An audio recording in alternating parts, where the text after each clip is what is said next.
Yeah, as you guys probably already saw, that B-roll sequence was cut short because of yet another drone crash by yours truly, Anush Patel. It was fantastic. It was freaking horrible. I was so scared, dude. I thought that it was still out in the ocean, but somehow it was still back by the cliffs. That made no sense to me. It's clear to me that I can't gauge this, and I probably shouldn't fly drones because this is like the 5th time and it's only been like 6 months. And to me, that hurt. That really hurt.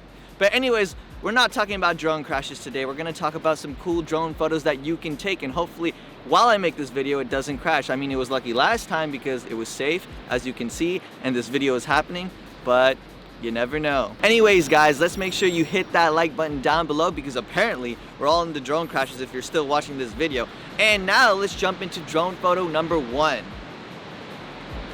Alright guys, so let's actually transition into this room for the rest of the video because it was getting a little bit dark outside as I was getting lost in time capturing some amazing drone shots, which you will see in this video. And before we actually jump into photo number 1, I wanted to give you guys some super quick tips to keep in mind.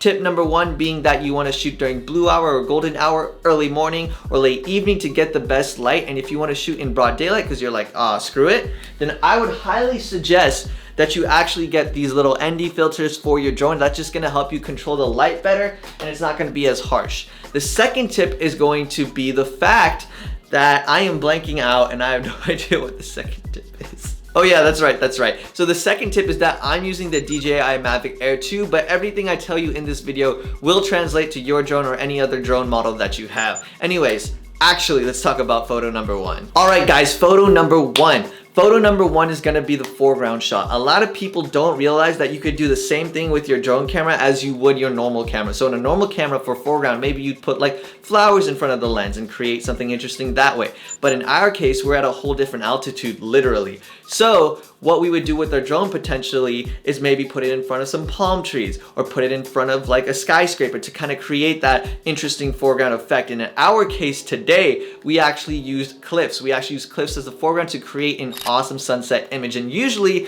the camera gimbal on your drone is facing forward, but you could probably also tilt it up, play with that, but I suggest keeping it forward because that just gets the best foreground in my opinion. So the second shot is gonna be the tilt down photo, and I think this photo for drone shots in particular is pretty underused. And this is what you would typically do. You would typically have the camera gimbal down at like a 45-degree angle to maybe like a 75, somewhere in that range. And you want to do it from a super high altitude because that's what's going to get you the best results with these kind of photos.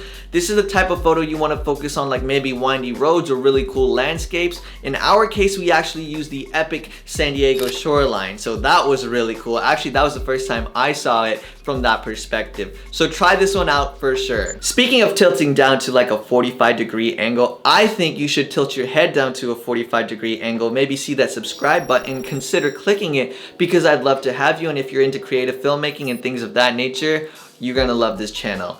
Hope to see you soon. Actually, this is not a goodbye. Let's jump into photo number 3. Now, photo number 3 is the exact opposite of the tilt down. It's the tilt up, and this is actually probably one of my favorite photos, especially if the sky is coming together. All you want to do is just have your camera gimbal up at the 45 degrees, looking to the sky, and this works really well to show the scale of things, whether it's mountains, whether it's skyscrapers, whether it's just, like I said, showing off the sky. And in our case, it wasn't as cloudy, you know, kind of like that nice, amazing, cloudy, God is looking through the heavens type of look today. It was yesterday when I crashed my drone, as you saw in the beginning of the B-roll sequence, but not today. So you're gonna have to settle for the sky photo. Photo number 4, which is probably the most popular and the most used type of photo with drone photographers, is the bird's eye view. Basically, all that you're doing is facing the camera 90 degrees straight down. So it's a top-down look.